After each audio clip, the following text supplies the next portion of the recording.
기도하시고 시작하겠습니다. 거룩하신 주 예수님, 주님의 은혜와 사랑과 생명을 찬송합니다. 영원한 구속과 구원을 주시고 그리스도 안에 있는 모든 선물이 우리의 것이 되게 하셔서 감사합니다. 날마다 주 예수를 찬송하고 주 예수를 송축하는 일에 우리가 부족함 없게 하시고 우리에게 더 많은 언어와 더 많은 주님이 공급하시는 지혜와 영이 넘치게 하셔서 우리 주님께 감사와 믿음을 표현하고 증거하는 일에 부족함 없게 하여 주옵소서. 그리스도께 불러주시고 신앙으로 불러주셨고 그리스도의 몸으로 불러주셨고 소명으로 불러주셨으며 또한 학업과 그리스도를 배우는 소중한 지식으로 불러주셔서 감사합니다. 주님 때문에 늘 행복하게 하시고 기쁘게 하시고 그리스도 예수를 더 알아가는 이 고상한 지식이 우리에게 더 쌓일 수 있게 하시고 이 지식이 생명이 되게 하시고 만일에게 주 예수의 은혜와 사랑과 진리를 흘러보내고 제공하고 공급하고 누리게 하는 일에 우리들의 사역이 아름다운 소산으로 풍성할 수 있게 하여 주옵소서.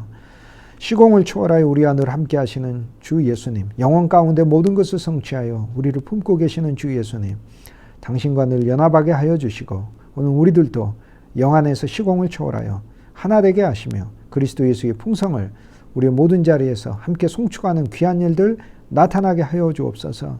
소망 가운데 공부하게 하시고 또 믿음 가운데 주의 일들을 추진할 수 있게 하여 주시고 또 인내함으로 모든 일들을 견딜 수 있게 하시고 우리 주님이 우리에게 부으실 놀라운 축복들을 기대하면서 저희들의 길을 걸어갈 수 있게 하여 주옵소서. 인생을 소유하신 주 예수님, 하나님의 일에 부르심 받고 또 주의 아름다운 학업과 진리를 탐구하는 일에 우리들의 삶이 무탈하게 하여 주시고 주께서 부으시는 큰 풍성이 매일매일 우리들에게 체험되게 하시고 또 그로 인하여 우리들 믿음도 살아있는 믿음 되게 하셔서 만인에게 그리스도 예수를 간증하고 증거할 수 있는 놀라운 사자들 되게 하여 주옵소서.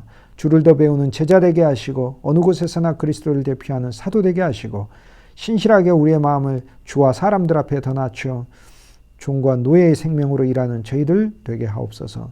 주 예수님 당신을 찬송하고 사랑합니다. 우리 주 예수 그리스도 아름다우신 이름으로 감사하고 축복하고 기도합니다. 아멘. 초대교회 성서 해석에 대하여 주어진 글들과 함께 그 내용들을 살펴보도록 하겠습니다. 초대교회 성서 해석의 가장 중요한 핵심, 제일 첫 번째, 오직 그리스도입니다. 이 그리스도, 교부들의 성경 이해는 단순 간결하죠. 그리스도 중심이고 모든 것을 그리스도를 통해 이해합니다. 초대교회 정통신학의 확립과 삼위일체론 정립에 가장 두드러진 교부였던 아다나시우스는 이렇게 초대교회 성서 해석의 기준을 제시합니다. 우리가 창세기를 읽을 때 가장 먼저 만물이 창조자에 의해 지어진 것을 알아야 한다. 그런데 더불어 알아야 할 것은 태초에 말씀으로 존재했던 분에 의해 다시 한번 이 모든 것들이 갱신되며 창조된다는 사실이다 라는 이야기입니다. 이것은 어떤 의미냐면 우리가 창세기를 예를 들어 볼 때 이 창세기가 과거의 물질 창조를 하나님께서 말씀하시고 명백히 말씀하시죠. 동시에 말씀이신 그리스도 예수 안에서 우리가 새롭게 창조된 이야기를 우리에게 주고 있다는 말씀을 창세기에서 발견한다는 것입니다. 이것이 바로 성경의 목적이라는 것이죠. 그러므로 창세기 1장과 2장은 그리스도 예수 안에서 우리가 새 생명 아래 새롭게 창조되는 과정이다라는 것입니다. 주 예수 그리스도께서 이 세상에 오셔서 우리를 그분의 온전한 7일의 과정 속에서 새롭게 탄생시키시는 것이 이것이 바로 새 창조인 것이죠. 저와 여러분이 주 예수 그리스도를 믿었을 때 우리는 첫째 날을 만난 것이죠.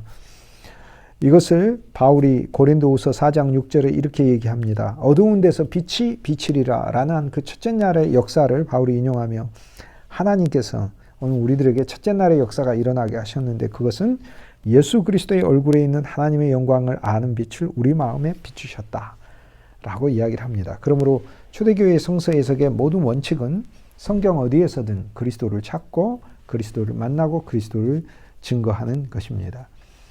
그리스도를 찾는 일은 성경의 모든 부분에서 그리스도를 찾는, 사실 성경은 그리스도를 알리기 위해서 쓴 책이고 이것은 예수님께서 직접 하신 말씀이죠. 이 성경이 나에 대해서 증거하는 것이라 하셨으니까 우리는 성경 전체에서 그리스도를 만나는 겁니다. 창세기 1장 1절에서도 그리스도 예수를 만나는 것입니다. 태초에 하나님이 천지를 창조하시니라. 태초, 그리스도 예수가 알파이시죠. 그리스도 예수가 시작이시죠. 그리스도 예수가 기원이시죠. 진정한 태초는 우리의 시간만이 아닙니다. 우리의 태초라고 부르는 우리의 시간의 본질은 그리스도라는 태초가 있습니다. 우리의 기원은 그리스도이죠. 우리는 그리스도에게서 나왔으니까 우리는 태초라는 그리스도를 만나고 그리스도는 하나님이십니다. 여러분 삼위일체를 믿으세요. 삼위일체를 믿지 않는 이단에 빠지지 마시고 그리스도 예수가 하나님이시고 그리스도 예수가 여호와이십니다. 우리가 하나님 이렇게 부르고 이야기할 때는 항상 여러분 머릿속에 그리스도 예수가 가장 먼저 떠올려져야 합니다.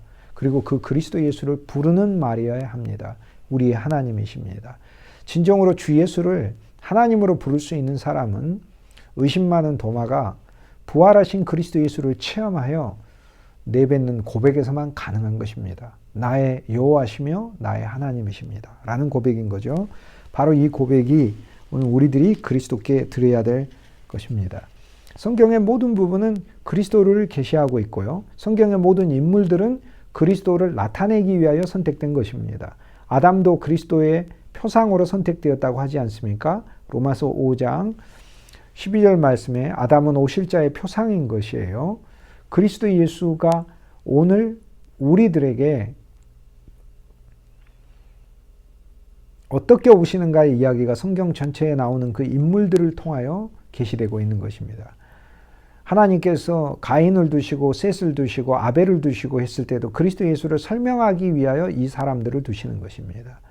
우리의 죄값이 되시는 것을 가르치기 위하여 가인을 두셨고 그분의 의로운 속죄를 알리시기 위하여 아벨을 두셨으며 그리스도 예수는 우리의 새로운 대치이시죠. 여러분 십자가만 아는 게 아닙니다. 십자가에서 우리는 종결되었고 우리는 부활을 통하여 그분과 함께 살아났으며 부활의 새 생명이 우리 속에 역사함으로 우리는 그리스도에 의해서 대치되는 것입니다. 대치, replacement, 바뀌는 것이죠. 예수님이 우리를 바꾸고 계십니다. 우리가 그리스도를 더 알아갈 때 우리는 그리스도로 바뀔 수밖에 없다는 것이지요. 즉 초대교회 성서 해석의 가장 큰 핵심은 주 예수 그리스도를 성경 안에서 보는 것이고 성경 안에서 증거하는 것이에요. 성경의 모든 인물들은 그리스도를 나타내기 위해서 선택되었고 그리스도를 나타내는 삶을 살았고 그리스도의 사건을 알려주기 위해서 그들의 삶에 그 사건이 일어난 것입니다. 창세기에 아브라함이 선택되었죠. 이건 그리스도 안에서 우리가 선택된 이야기를 보여주기 위해서 나온 것이고요. 아브라함의 이야기 속에 아브라함이 사라를 잃어버린 이야기에 하나님을 회복하신다는 것을 통해 그리스도 예수를 통하여 하나님이 자기 백성을 회복하실 것을 나타내주는 이야기인 것이죠. 아브라함이 조카 롯이 포로로 잡혀갔다가 조카 롯을 구해오는 이야기는 그 아브라함의 그 사건을 통해 그리스도 예수께서 우리를 세상의 왕에게 포로로 사로잡힌 비참한 신세에 있는 그러한 존재들을 주님께서 아브라함처럼 구출하실 것을 보여주는 이야기인 것입니다. 이삭의 이야기도 마찬가지입니다. 그가 바쳐지는 이야기는 주님이 바쳐지는 것을 미리 가르쳐주기 위해서 있는 것이고요. 야곱의 이야기도 마찬가지예요. 야곱이 장자가 아니었으나 장자권의 복을 받는 것처럼 그리스도 예수는 먼저 온 아담의 뒤를 이어서 둘째 아담으로 오셨으나 우주적인 장자가 되셨지요. 그래서 장자권을 가지시고 그 장자권에 우리를 참여시키시는 것이죠. 창세기 29장에 보면 야곱의 이야기에 야곱이 혼인을 합니다. 두 아내를 얻습니다. 라헬과 레아를 얻습니다. 그리고 출산을 하게 되죠. 네 아들을 레아를 통해서 얻게 됩니다. 제일 첫 번째 아들은 르우벤이고 둘째는 시므온이고 셋째는 레위이고 넷째는 유다이죠. 이렇게 아들을 얻게 되죠. 그런데 오늘 우리들은 창세기 29장에 딱 그 사건이 있죠. 하나는 혼인이고 하나는 출생이죠. 하나는 혼인과 출산이라는 이 두 가지 인류의 가장 중요한 문제 중에 하나죠. 그런데 여러분 혼인과 출산에 관한 이야기는 성경 말고도 수만 군데 책에서 우리는 볼 수 있습니다. 그냥 사람들이 생각하는. 그런데 성경은 혼인과 출산, 누구의 혼인과 출산에 대해 얘기하죠? 야곱의 혼인과 출산에 대한 이야기입니까? 맞습니다. 야곱의 혼인과 출산이 나옵니다. 그런데 헤브라이즘, 즉 히브리 사상의 분류는 모든 인간은 그리스도를 나타내고 표현하기 위하여 선택된 것입니다. 야곱이 선택되었죠. 무엇을 위해? 그리스도를 나타내기 위하여 선택되었죠. 그러면 야곱이 그리스도를 나타내기 위해 선택되었다면 야곱의 믿음도 그리스도의 믿음을 나타내기 위해 선택되었고 야곱의 혼인도 그리스도의 혼인을 나타내기 위해 선택되었고, 야곱이 내 아들의 출산도 그리스도 안에서의 출산을 나타내기 위해 선택된 것입니다. 야곱이 두 아내를 얻듯 그리스도 예수께서 우리를 아내로 얻으실 것을 나타내고 있습니다. 먼저 유대인을 아내로 얻고요. 그 다음에 이방인인 우리들을 사랑하는 아내로 얻으실 이야기를 가르쳐주고 있는 것이지요. 그리고 그 아내들을 통하여 아들들이 나오지 않습니까? 그런데 29장에 보면은 혼인이 있고 출산이 있죠. 아들들이 29장에 4명이 나오고 30장에는 7명이 나와서 11명의 아들이 나오고, 이후에 창세기 35장에 베냐민이라는 12번째 아들까지 12아들이 나오죠. 즉 그리스도와 혼인하고 우리는 그리스도의 혼인을 통해 이 네 아들들의 그리스도의 덕목을 체험하는 것이죠. 이것이 우리에게 나와야 한다는 것이죠. 첫 번째 아들 르우벤이 레아에게서 나왔다는 이야기는 보라 아들이라, 우리가 하나님의 아들로 출생한 것을 가리키는 것이고, 시몬이 나왔다는 것은 그리스도 예수가 우리의 응답이요 해답임을 말해주고 있는 것입니다. 어떠한 고민과 어려움이 있어도 예수님이 해답이다라는 얘기를 얼마나 많이 해요. 바로 이것을 알려주기 위하여 성경에 많은 인물들이 선택된 것이죠. 레위가 나옴으로써 야곱에게 레이라는 자녀가 나왔다는 것, 우리가 주님의 신부가 되어 레이라는 아들을 낳아야 한다는 것을 가르쳐줍니다. 레위는 이름이 연합 아닙니까? 그러니까 쉽게 얘기해서 오늘 우리들의 믿음이 연합의 믿음을 낳아야 된다는 것을 알려주는 것이죠. 네 번째 아들은 유다가 나옵니다. 오늘 우리의 그리스도와의 신부로 혼인이 되어 오늘 우리에게서 주님이 우리 속에 태어나게 될 믿음의 아들, 믿음의 덕목은 하나님을 찬송하고 송축하고 감사하는 것입니다. 그때 진짜 우리는 유대인이 되는 것이죠. 레아와 라헬이 있는데 두 아내는 주님의 아내의 두 면을 가리킵니다. 레아는 법적인 아내입니다. 야곱이 사랑하든 사랑하지 않든 반드시 언니를 먼저 취해야 되는 법 때문에 그 법을 성취하고 주님께서 얻은 아내인 것입니다. 주님은 기한도 성취하고 법도 성취하시죠. 그리스도께서 33년을 법을 성취하시고 기한을 성취하셔서 우리를 아내로 얻은 것입니다. 레아가 법적인 아내이듯 야곱이 그 아내를 사랑하든 사랑하지 않든 법적으로 보호하고 지켜야 되는 아내이든 우리는요, 주님께 비록 우리의 알력이, 우리의 미모와 우리의 매혹되는 점이 부족하지만 주님께 아내가 된 자들이죠. 그리스도의 아내가 된 것이다 라는 것을 저희들이 깨달을 필요가 있겠습니다. 라헬은 주님이 사랑하는 아내이죠. 오늘 우리가 그리스도의 아내로서 이 두 면을 가리키는 겁니다. 한 면에서 그것은 주님을 향한 우리의 마음도 가리킵니다. 우리는 한 면에서 그리스도가 우리의 야곱이고 우리는 또 야곱과 같은 마음과 기질을 살고 있는 존재이기 때문에 그렇습니다. 그리스도를 통하여 우리는 주님과 결혼하였지만 여전히 우리는 레아를 미워하고 라헬을 좋아하던 내 선호와 내 기질이 있다는 것을 보여줍니다. 그러나 하나님은 내 선호와 내 기질과 내 선택을 통하여 일을 이뤄가시는 분만이 아니라 그걸 통해서도 이뤄냅니다. 즉 라헬을 통해 나온 아들들을 통해서도 하나님의 역사가 나타나죠. 그러나 레아를 통해 낳은 아들 유다가 나왔더라. 그리스도가 나왔더라. 라는 이야기죠. 유다의 후손이 그리스도니까요. 그러므로 하나님께서는 우리에게 법적인 혼인을 하시고 우리를 사랑하여 진짜 우리를 아내로 얻기 위하여 그리스도가 야곱이 14년 수고한 것처럼 33년을 이 땅에서 수고하여서 결국에 우리를 아내로 얻으시는 과정이죠. 결국 우리의 마음은 그분을 사랑할 수밖에 없는 감동으로 나아가게 되는 것이죠. 모든 이야기는 그리스도 예수 안에서 이루어지는 이야기다라는 것이죠. 종교개혁자들도 마찬가지입니다. 종교개혁 신앙에 대해서는 이어서 살펴보도록 하겠습니다. 구약에 나타난 여호와나 여호와의 사자는 바로 그리스도이세요. 종교개혁은 이것을 믿고 가르쳤고 이것이 바로 개신교의 신앙, 오직 그리스도의 모토의 출발이에요. 왜 오직 그리스도냐? 그리스도가 여호와고 그리스도가 하나님이기 때문에 그렇습니다. 그런데 그냥 하나님이 아니라 그리스도가 하나님이란 사실이 너무 감사합니다. 왜냐하면 하나님이 육신이 됐다는 얘기는 내 옆에 계신다는 것이고 내 가족이 되셨다는 것이고 내 혈육이 되셨다는 것이고 나의 연약함을 아신다는 것이고 나와 함께 사신다는 이야기고 내 처지까지 내려오셔서 나를 하늘에까지 데려가시는 존재가 되었다는 뜻이기 때문에 그렇습니다.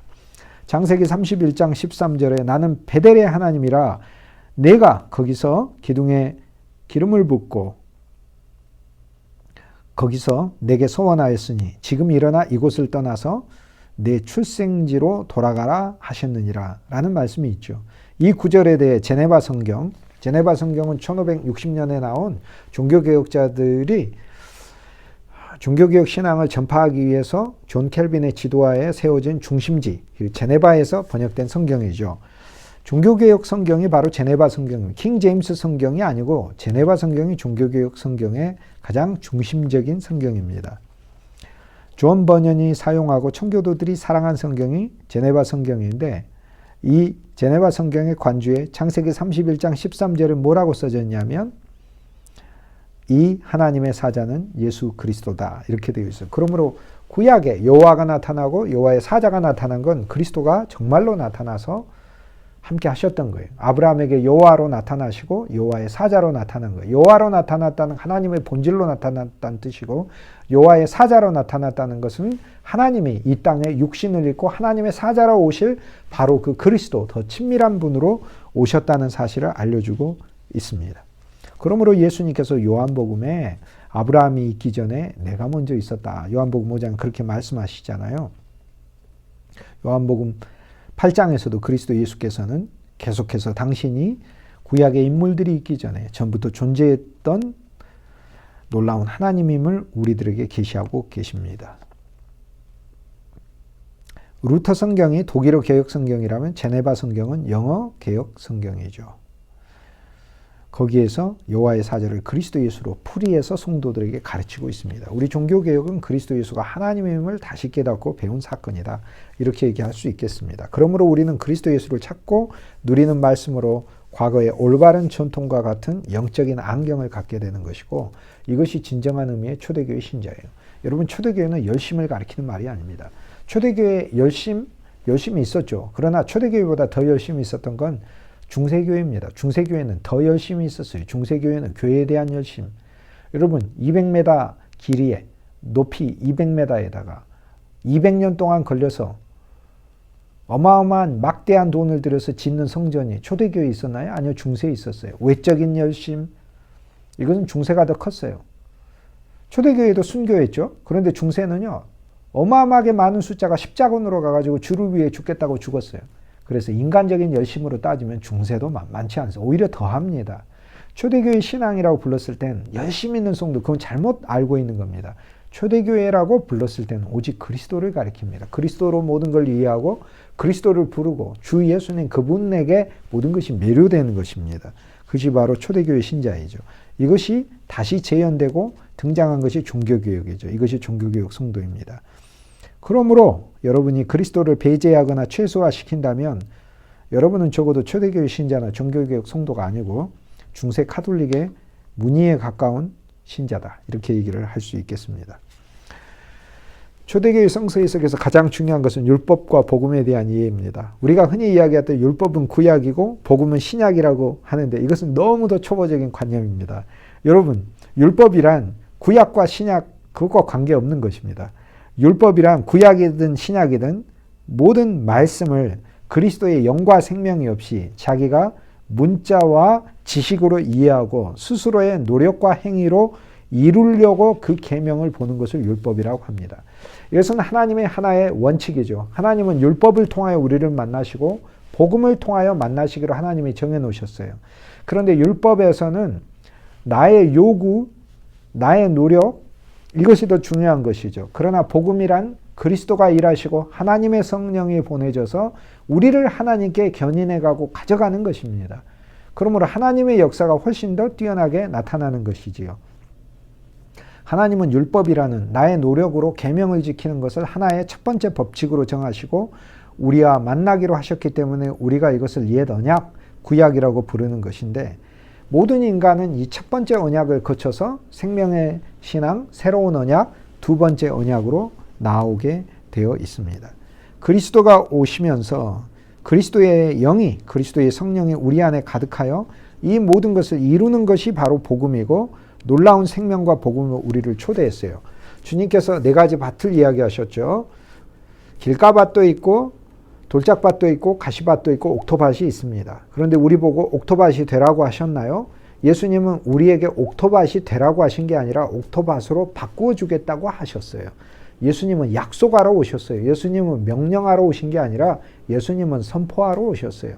물론 예수님의 말씀 속에 명령이 들어있는데요. 그 명령은 변화시키는 능력이 있는 명령입니다. 예를 들어 물이 포도주가 되게 하는 것이죠.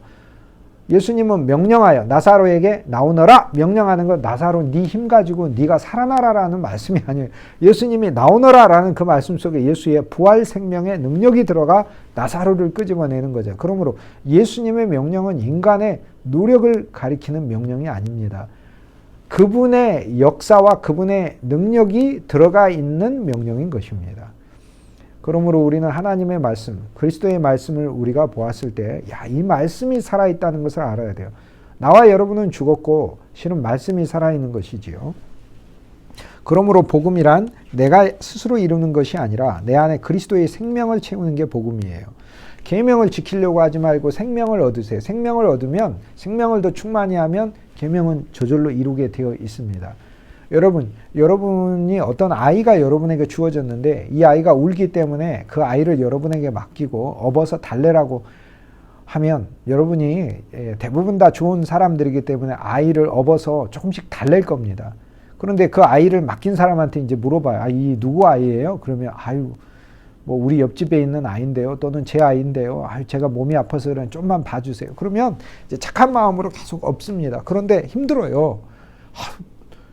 애 엄마가 와서 빨리 데려가든지 아까 나한테 맡긴 사람이 와서 데려가든지 이렇게 해야 되는 거죠. 이것은 행함이라고 불러요. 그런데요. 이 아이가 여러분 아이라면 어떻게 하시겠어요? 여러분 아이라면 그리고 그 아이가 정말로 너무 아파서 어쩔 줄 모른다면 여러분 그 아이를 업고 뛰고 어느 병원 멀리 떨어진 곳이라도 무조건 데려가려고 할 것입니다. 이것이 생명이라는 거예요. 무슨 얘기예요? 행위에서 나온 게 아니라 육의 생명도 같잖아요. 부모의 생명과 자녀의 생명이 육의 생명도 같기 때문에 생명에서 사랑이 나오는 거예요. 그러므로 우리가 진실로 이 생명에 초점을 맞춰야 하는 것입니다. 복음이란 주 예수님이 생명이고 그 생명이 내게 오신다는 것이죠. 그러므로 복음이란 내가 스스로 이루는 것이 아니라 내 안에 그리스도의 생명을 채우고 주 예수께서 모든 계명을 나를 통해 그분의 생명을 통해 이루는 것이 그것이 바로 복음이라는 것이지요. 기독교 역사의 가장 위대한 지도자 아우구스티누스는 바로 이 점을 그의 말년, 즉 신앙의 성숙기에 역설하고 있어요. 우리가 탐내지 말라고 인간이 노력으로 그 계명을 이룰 수 있다고 믿으면서 설교하는 것 자체가 율법의 신앙입니다. 이는 그리스도를 믿는 게 아니라 율법과 문자를 믿고 인간의 노력을 믿는 거예요. 자기 자신을 믿는 거예요. 물론 우리는 계명을 통해 계명의 중요성이 있지요. 죄를 깨닫게 됩니다. 그러나 죄를 이길 힘은 깨달음에서 오는 것도 아닙니다. 죄를 이길 힘은 우리 안에 그리스도가 확장되면서 이기는 것이고요. 또 죄라는 것은 불신인 것입니다. 여러분이 죄라고 당분간은 한 10년간 불신이 죄라고 여러분 항상 생각하셔야 돼요. 그래서 불신이 올 때마다 하나님을 신뢰하지 못하는 마음이 들 때 이게 죄다라는 걸 알아야 돼요. 다른 게 죄가 아닙니다. 그러므로 불신의 죄를 때려잡으면 불신으로부터 나오는 로마서 1장에 불신으로부터 나오는 20가지 아들들, 자식들, 딸들이 있어요. 20가지 죄들이 잡히는 것입니다. 율법의 백성은 주여 내가 하겠나이다 라고 말하는 것이고 복음의 백성은 주여 나는 홀로 할 수 없으니 그리스도가 영으로 내 안에서 역사하여 할 수 있게 해주십시오 라고 믿음으로 나가고 주님의 영이 내게 있다고 믿고 하는 것입니다. 그러니까 하는 것은 마찬가지인데 율법은 내가 해보려고 하는 것이고 생명은 그리스도의 영을 통하여 그 주님이 나를 통해 일한다는 것을 믿고 하는 것입니다. 그러면 결과는 어떻게 해요? 내가 스스로 하는 사람은 그 결과에 본인이 책임을 지는 것이고 그 결과에 대해서 안 되면 본인이 낙담하는 것이지만 그리스도가 날 통해 일한다고 믿고 확신 속에서 담대히 일하는 사람은 비록 상황과 결과가 당장 열매가 안 맺혀도 뭐 당장 이삭이 안 태어나도 하나님이 약속해 주셨으니까 언젠가는 그날을 반드시 하나님이 주실 것을 믿고 나아가는 것이지요. 성경을 볼 때 모든 말씀과 귀절을 하나님께서 그 아들 그리스도의 영을 우리 안에 보내시어 이루시는 약속의 말씀으로 믿는 것이 이것이 바로 복음인 것입니다. 우리는 말씀을 그냥 행위로 가져가는 것이 아니라 믿음으로 취하고 그리스도의 영을 통해 행하는 것이지요. 그렇기 때문에 언제나 행함이 아니고 믿음이 먼저인 것입니다. 우리가 이웃을 도와도 그리스도 없이 돕는다면 그냥 이것은 율법의 행함일 뿐입니다. 그리고 영광은 결국 우리 자신이 받고자 하게 되고 우리 자신이 영광받는 것을 교만이라고 부르게 되는 것이죠. 우리는 믿음 안에서 행하는 것이죠. 믿음 안에서 사랑하는 것이지요. 원수를 사랑하는 계명을 보고 우리가 가장 먼저 할 것은 스스로의 노력을 기울여 원수를 사랑한다면, 그렇다면 원수를 사랑하는 이 계명을 우리 자신이 행하는 것이 되는 것이죠. 그러나 원수를 사랑하는 계명을 우리 안에 살아있게 만드시기 위하여 그리스도를 만나야 하는 것이고, 먼저 그리스도와 우리가 원수 관계였다는 것을 깨닫고 예수님의 원수였던 나를 예수님이 용서하신다는 그 그리스도의 사랑으로 내 안에 충만히 채우면서 원수를 사랑할 때 우리는 진정으로 그 계명이 성취되는 것이지요. 원수를 사랑하라는 계명을 그리스도가 우리 안에 살아있게 만드신다는 것을 믿는 거고, 우리가 먼저 그리스도의 원수임을 보는 것이고, 그리스도가 원수인 우리를 용서했다는 것을 아는 것이고, 원수를 사랑하는 자에게 주실 특별한 복을 또 믿는 것이고, 모든 것은 믿음과 연결되어 있습니다. 이 계명을 궁극적으로 그리스도의 생명이 자라나셔서 우리 속에 이루실 것을 믿는 것이지요.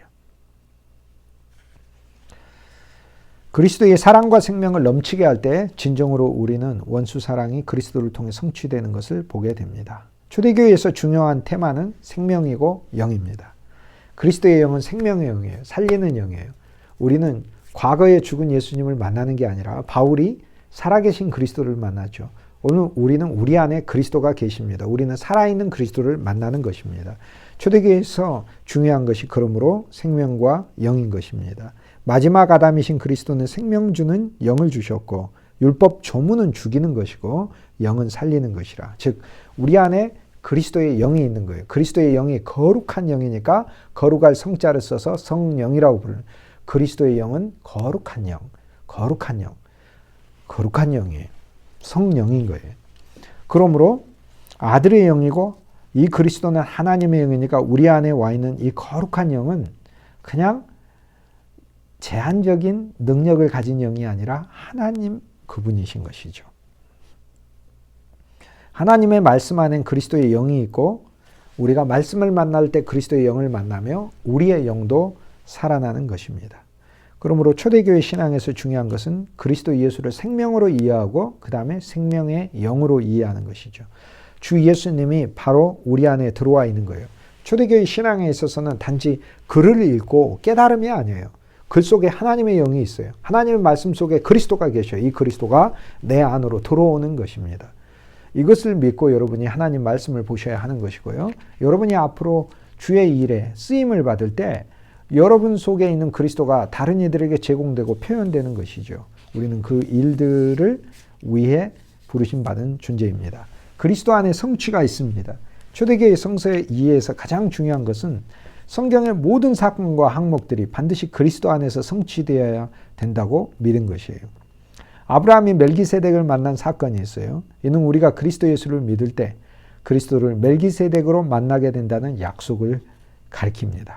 아브라함이 이삭을 바친 사건은 그리스도 안에서 아버지가 아들을 바치듯 하나님께서 당신의 아들 예수 그리스도를 바치고 또한 그리스도에 포함되어 우리도 바쳐질 것이라는 것을 보여주는 말씀입니다. 다양한 제사들은 그리스도 예수께서 성취하실 제사들을 알려줍니다. 예수 그리스도의 제사는 속죄제만이 아닙니다.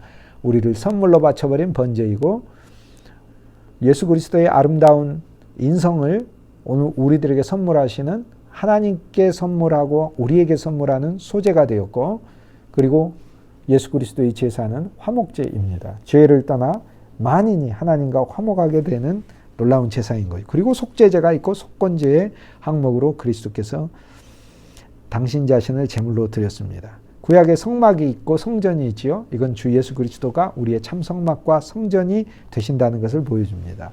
성경에 있는 많은 항목은 그리스도 바깥에서는 모형인 것이고요. 그리스도 그분이 실제인 것이죠. 주님이 참 성전인 것이죠. 주님이 참 땅이고, 주님이 참 열매이고, 주님이 참 나무이고, 주님이 참 가축이시고, 주님이 참 사람이신 것입니다. 나와 여러분도 사람입니까? 사람인데 야고보서의 말씀에 의하면 잠깐 있다 사라지는 안개예요. 사실 우리는 다 전자 현상이에요. 원자가 전자를 가지고 있고 전자가 돌면서 방출해내는 그 에너지의 집합체가 우리거든요. 그러니까 우린 전자현상이에요. 이렇게 물질이라고 생각하지만 전자현상이에요. 잠깐 있다 사라진 안개예요. 그러나 영원한 생명이 있으니까 하나님은 우리에게 준 영원한 생명이 그리스도 예수, 그분이 영원한 생명이죠. 그것이 있으니까 오늘 우리들은 존재의 의미가 있는 것이지, 영원한 생명 없으면 전자현상 신기루예요. 안개예요. 그런데 그 면에서 우리는 모형이죠. 우린 실제가 아니죠. 그러나 그리스도만이 실제이죠. 그래서 그리스도를 소유했다는 것은 우리가 실제를 소유한 것입니다. 예수님을 소유했을 때 우리는 영원한 실제 그 안으로 들어간 것이죠. 바울은 갈라디아 4장에서 명백히 구약의 두 여인이 두 언약을 나타낸다고 말해요. 그는 알레고리라는 단어를 갈라디아서 4장 24절에서 사용합니다. 알레고리다라는 것 이야기를 해요.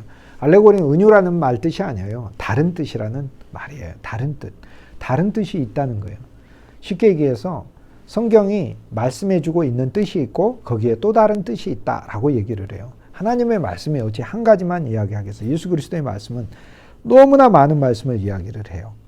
다중의 의미를 우리에게 주고 있다라는 알레고리란 말은 다중의 의미를 주고 있다. 즉 알로스 아고라, 다른 시장이 있다는 말인데 시장이 하나 또 있다는 거예요. 그러니까 물건을 이곳에서 사고 저곳에서 사는 것처럼, 이렇게 시장이 두 개 있는 것처럼 아브라함에게 두 아내의 이야기가 있다는 것은 이 아브라함의 인생에 그렇게 두 아내를 통하여 이렇게 믿음의 백성과 세상으로 나가는 백성이 있다라는 걸 보여주며, 또 한 면에선 하나님이 다른 이야기를 그 속에서 하고 있다는 거예요. 무슨 얘기냐면 그리스도 안에서, 즉 그리스도 안에서 우리가 자유하는 성령의 자녀인지 아니면은 내 행위와 내 노력으로 이스마엘처럼 살려고 하는 것인지를 보여주는 이야기다라는 말씀입니다. 이러한 구약의 이해에 있어서 이제 학문과 지식으로 이야기를 하자면 1세기 랍비 알렉산드리아의 필로라는 사람이 큰 영향을 끼쳤어요. 근데 초대 교부들은 이 필로의 사상에서도 영향을 받습니다. 초대 교부의 신앙에 대표적인 인물들이 있어요. 이레니우스가 있습니다. 그리스도 예수 안에서 모든 것이 갱신된다는 거예요. 저와 여러분은 그리스도 예수 안에서 이제 하나님의 말씀을 초대교회 시각에서 보는데 봐야 될 가장 중요한 것 중에 하나가 그리스도 예수를 통하여 갱신된다는 거예요. 이것을 총괄 갱신론이라고 불러요. 총괄 갱신론. 이레니우스.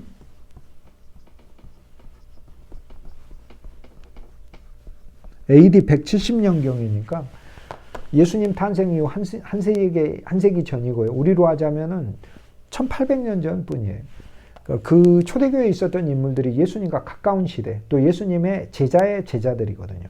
사도 요한의 제자들이기 때문에 그들이 이해하고 있는 성경과 신앙의 관점이 오늘 우리들에게 결정적으로 계승되고 유전자처럼 뿌리 박혀 있어야만 해요. 그래야만 오늘 우리들이 초대교회 신자다 이렇게 얘기할 수 있어요. 근데 그는 무엇을 이야기했어요? 예수 그리스도를 통하여 recapitulation.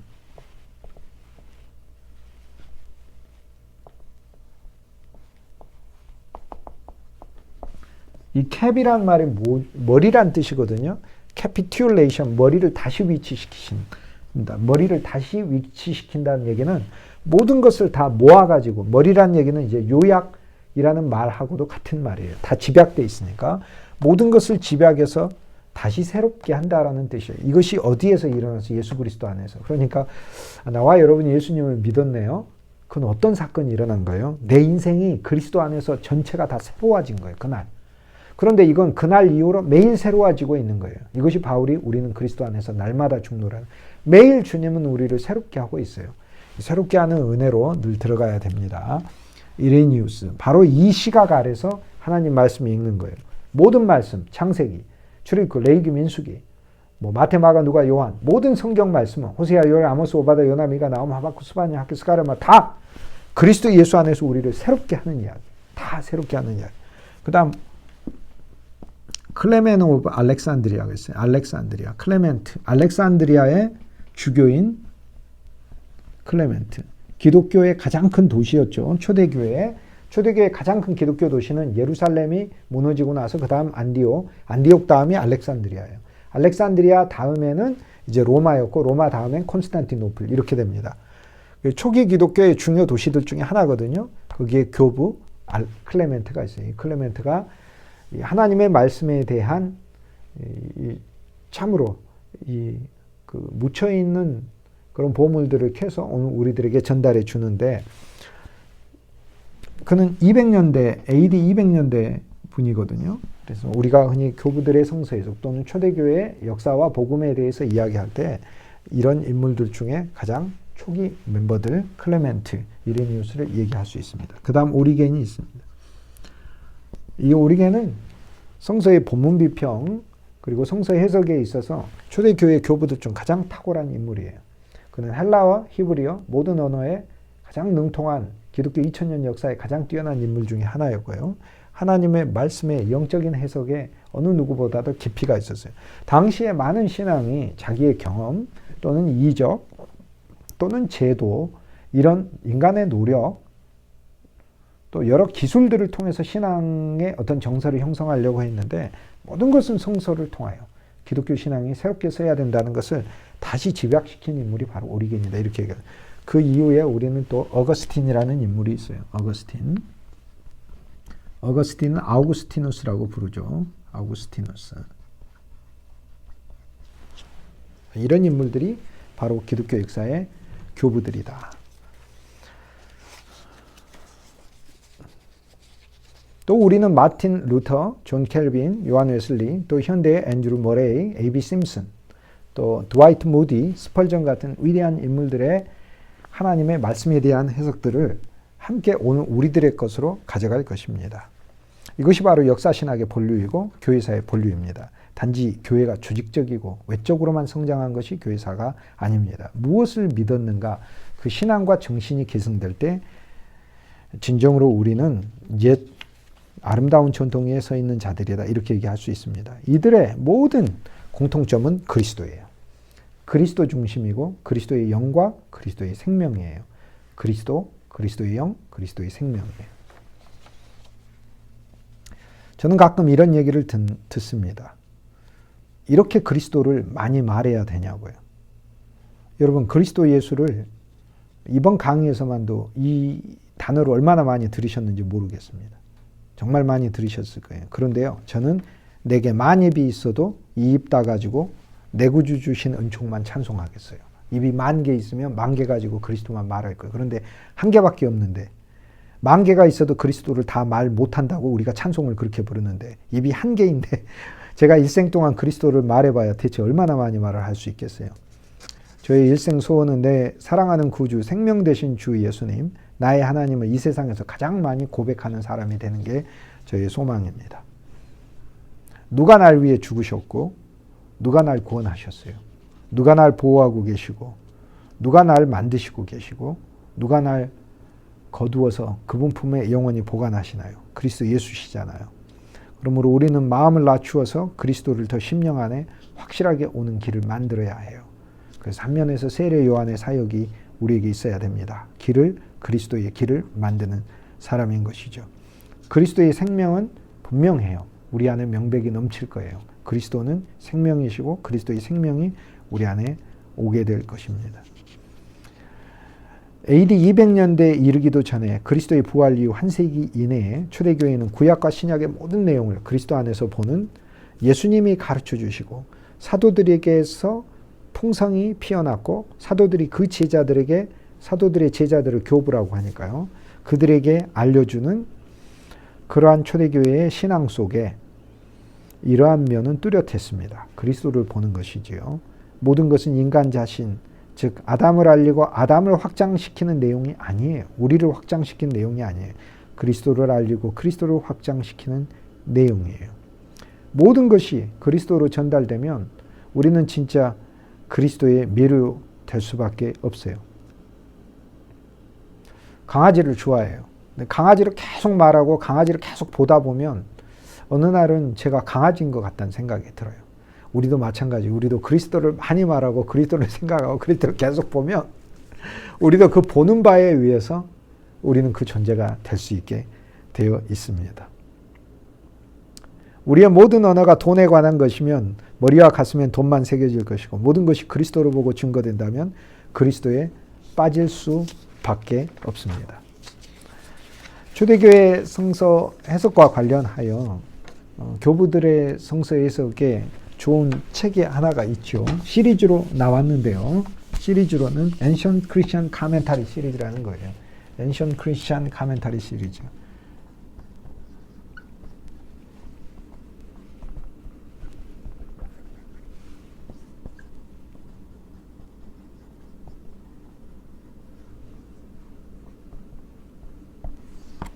창세기부터 계시록까지 약 30권에 가깝게 초대교회의 성서 해석을 모아놓은 겁니다. 초대교회의 성서 해석. 바로 이 내용들을 저 역시 많이 읽고 애독하고 참조하고 그렇습니다.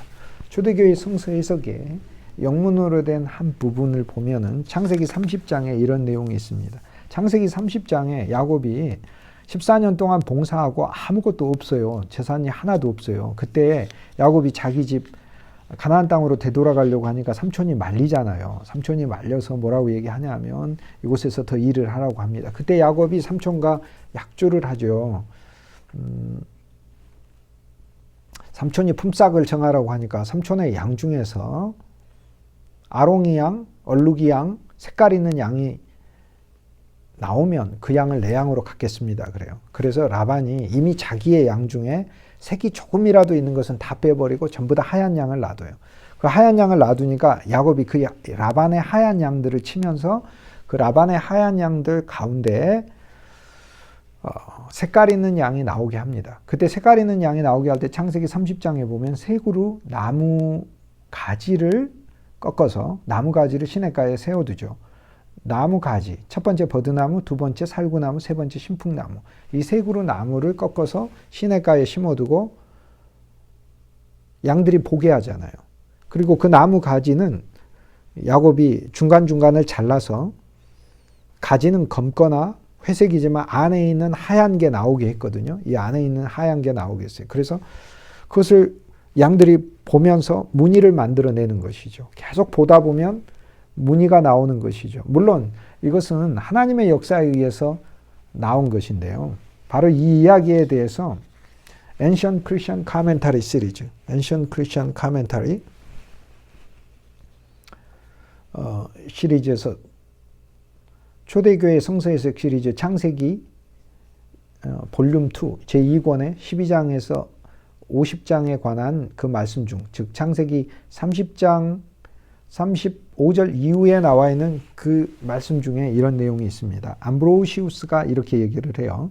세 그루 나무가 있는데 이 세 그루 나무는 삼위일체 하나님의 비밀을 나타내고 있다라고 얘기를 합니다. When the flock came to drink, 양 무리가 마시러 왔을 때 he would set before them.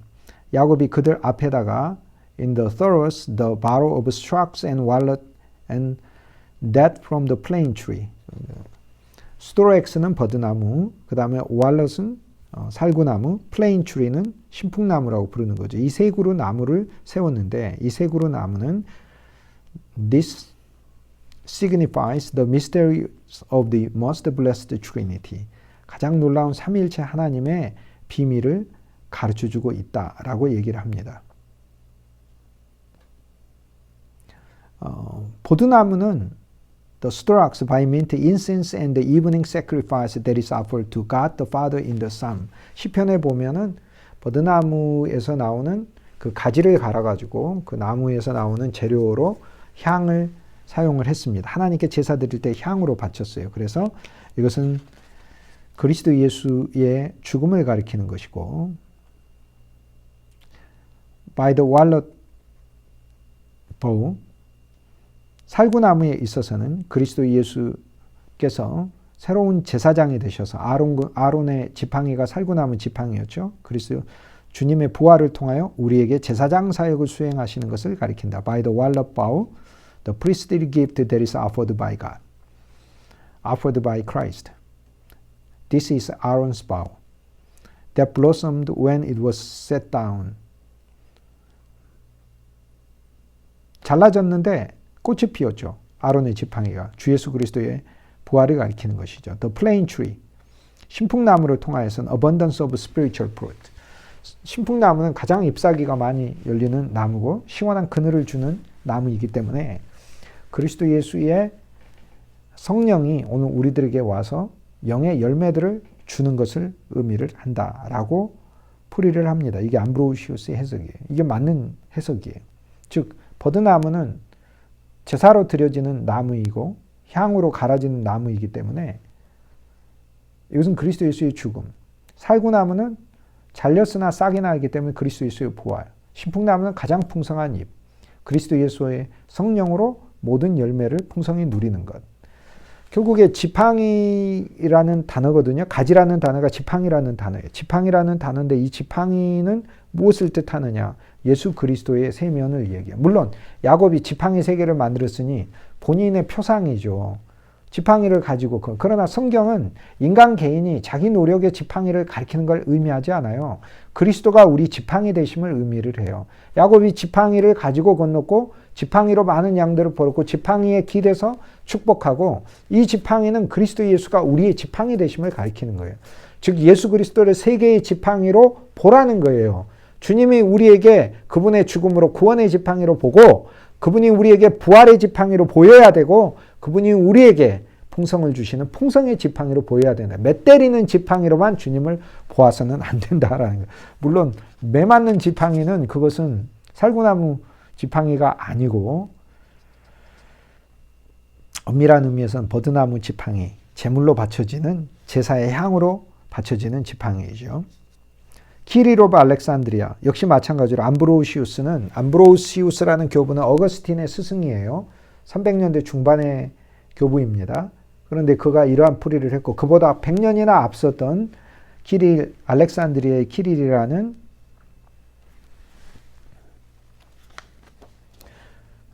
교부는 The rod symbolizes Emmanuel.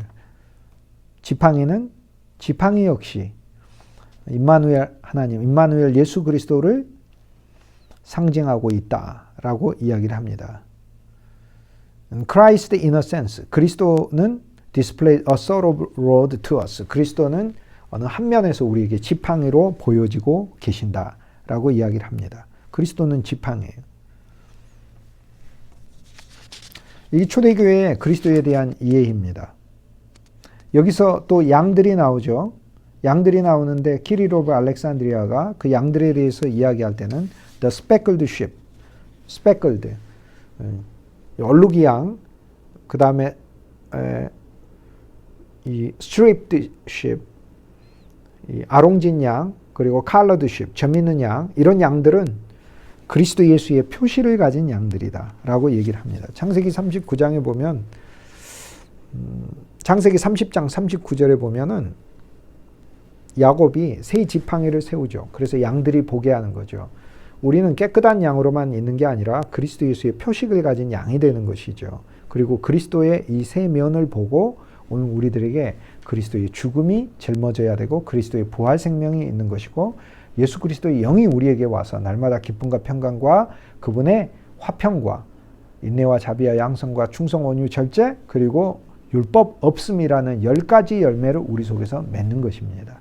신풍나무 그리스도를 보고 오늘 우리가 그리스도의 표식을 갖는 것이죠. 그런데 라반의 양에서는 제거됐고 하얀 양을 야곱이 돌보며 무늬와 표식을 갖는 그리스도의 표식을 갖는 그리스도의 흔적을 갖는 양이 조성되는데요. 창세기 30장에 보면은 39절에 세 종류 양이 나와요. 제일 첫 번째 양은 이 양이 얼룩이 양이 나옵니다. 얼룩이 양. 그리고 아롱진 양이 나옵니다.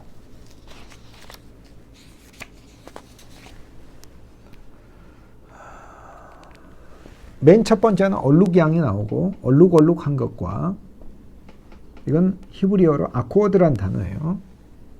그 다음에 아롱진 양이 나옵니다. 아롱진 양. 이거는 히브리어로 나코드라는 단어예요. 단어가 달라요. 그 다음에 색 있는 또는 점 있는 양이 나왔다. 이렇게 얘기를 해요. 이건 탈라라는 단어예요. 이 세 가지 영이 나왔어요. 가지를 보고 세 가지 영. 여기서 이 얼룩말 아시죠? 이렇게 줄이 있는 거예요. 줄이 있는 양이 나왔고 아롱은 점이 퍼져 있는 거예요. 이렇게 점이 있는 양. 아롱진 거. 이렇게 색이 퍼져 있는. 그 다음에 이 색 있고 점 있는 양이라는 건 거대한 색이 있는 거예요. 멀리서 봐도 아주 뚜렷한 시커먼 점이 있는 양이에요. 여러분 구글에서 제이콥스 쉽이라고 한번 이렇게 쳐보세요. 그러면 제이콥스 쉽이 야곱의 양이죠. 야곱의 양이 어떤 색을 가지고 있는지 실제 오늘날에 내려오는 그 종자가 있습니다. 그 종을 검색해서 확인해 볼 수가 있습니다. 그런데 이 세 가지 양이 나왔어요. 이건 뭘 의미해요? 여러분 얼룩이라고 하는 그 줄무늬가 있다는 거, 우리가 그리스도 예수의 상품, 그리스도 예수의 소유가 됐다는 걸 가리키고, 아롱이라는 것은 색이 흐려져 있다는 거거든요. 이건 그리스도 예수에 의해서 오늘 우리가 그 표시를 갖게 되었고 예수님이 우리 안에 퍼지고 있다는 걸 의미를 하고, 큰 색점이 있다는 것은 멀리서 봐도 우리가 그리스도 예수의 사람이라는 놀라운 하나님이 우리에게 주신 표식이 있다는 걸 이야기합니다. 자, 여기서 율법과 복음이 이제 기능하게 되는 무슨 뜻이에요? 율법이란 이것을 내 노력으로 이루는 것을 율법이라고 부릅니다. 내 노력으로. 그런데 복음이란 예수 그리스도를 통하여 이 세 가지 선물이 내가 하나님의 소유가 되고 그리스도 예수가 내 안에 거하시고 확장되시고 그리스도 예수가 분명하게 나를 통해 표현된다는 이 놀라운 사건이 선물처럼 내게 주어졌다. 이미 주어졌다. 이것이 바로 복음인 것입니다. 주 예수 그리스도로 보는 모든 안경과 안목이 저와 여러분에게 있었으면 좋겠습니다.